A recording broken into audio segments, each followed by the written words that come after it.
Hello and welcome to Crafting Unedited. My name is Sierra and today we've got another Five Below blank for you. Today I've got the crop top, workout top, however you want to call it. I actually really do love this because it gives you the option of like a normal fit-ish, like a little bit shorter than normal fit, but you can also pull these little stringies up here and make it more of a crop fit. So if you're feeling fluffy, you can wear it down. If you're feeling sexy, I'll wear it as a crop top. Love it. Anyways, so uncropping for sublimation purposes, we are going to sublimate on this bad boy. Five Below has great products for you to sublimate on for inexpensive prices. For this video and all the other videos that I have for inexpensive blanks, it's perfect because everything that I got was under $5. So I'll take it. And it was in store. These are, this is a large, it's 100% polyester. You can find them hanging up, I believe, is where I got this one. But it's 100% polyester, so it will sublimate beautifully. The other thing is, it is kind of see-through, so you want to wear something underneath it, obviously, or don't. I mean, to each their own, you do you. I ain't gonna hate you for it. Alrighty, so I'm just untying the strings because I don't want it to create any creases. And then we're gonna go down to my heat press here and show you what I've got going on. So, blank is from Five Below. Butcher paper, got that going for me. Let me put it long ways here. And then I've got my WalaSub sublimation paper here. Ink is currently A-Sub ink. And then I've got some heat transfer tape or heat resistant tape so that it does not move around on me.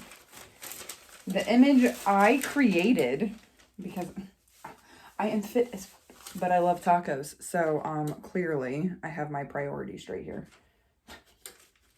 All right, so first things first, I'm going to give it a quick pre-press to get any moisture and wrinkles out. And then I'll move you guys down while it's pre-pressing. Almost put a wrinkle in there. Oh no. Quick pre-press. I'll move you in a minute. Sorry for shaking things up. I didn't want to pre-press for too long. All right, just gonna move you down so you can see what I'm doing down there. Okay, there you go. So I've got my image, got my blank. Woo, come on. And we are going to use, where's my tape? Where's my sublimation tape? It was, there it is. Buried, that's where. Some scissors. Can you sublimate a shirt in less than 10 minutes? Answer is abso-freaking-lutely if you've already got the image printed. Come on. Trying to make these videos shorter because there are a few of them and I want you to be able to watch them consecutively, so that you can run up to Five Below and get everything that you want.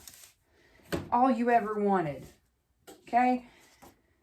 When printing sublimation, you want them reversed. Alright. And line it up. Get out of my way. That's better. Line it up there. Straighten it out.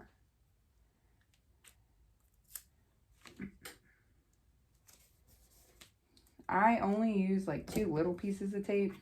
You can use more if you want to, but that's really all you need. It's 2 little ones. And then I like to, for the larger shirts especially, for small shirts it doesn't really work very well, but for larges and mediums sometimes it does.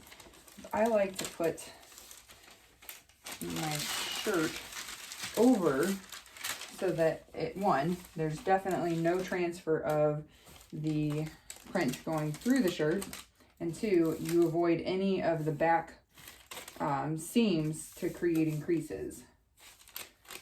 Okay, alrighty, there we go. It's on there. It's pretty straight. Good enough for me. Putting this over top, and then we go to pressing for 60 seconds. Voila, I have my heat press set to 385 for 60 seconds. I do highly recommend everyone starting off with a lower temperature and working your way up to find the right balance of temperature and time for your specific heat press. This runs hot. It's about 10 degrees hotter than this dial says. So technically I'm running at 395 for 60 seconds. And the way I found that out is I used a digital heat gun and let it heat up, and then I checked the temperature and it was 10 degrees hotter than what it said on here. And that's normal. And then the other thing that you have to calculate or kind of take into mind here is the cushions underneath conduct a ton of heat. So all that heat that's been hovering over your press is going to create more heat. So finding the right balance, the right temperature, the right time is going to be specific to your heat press. This is a Zenny 8-in-1 from Amazon. I am trying to work to getting a new one. I love this press, but I want something newer. I've had it for about 6 years now, so doing pretty good on that. They've only had to replace one part, and that was this guy. All right, moving that, and let's see how well this sublimated. Oh my goodness, it sublimated very, very good. This paper is WalaSub, and clearly there's still a lot of ink left on this, but keep in mind I printed these prints like a few days ago, so they've been sitting on there, so that ink's had time to really dry into the paper, but you can see here it did not affect the amount of transfer that went onto this blank. Go ahead and turn my press off so that I don't forget. Trying to get the paper out. Okay. Gonna move you up so that you can see me and the final product. Hi there. Okay, and here is the final product. Love, love, love, love, love, love. Look at you, like, even though there was so much ink left on the paper, there's so much on this. I love all of this. Isn't it amazing when you fall in love with your own designs? Like, pff, love it. Fit AF, but clearly loves tacos. I don't know what would explain me more. Alrighty, so 5 Below, crop tank, workout tank. Love it. 100% polyester. Transfers very, very, very well. Sublimates very, very well. That's it. That's all I wanted to show you was how to do that 5 Below blank and have fun doing it. I hope you enjoyed. If you have any blanks that you want me to try so that you don't have to spend your money, just hit me up, drop me a comment, let me know. I'd love to. So until next time, happy crafting.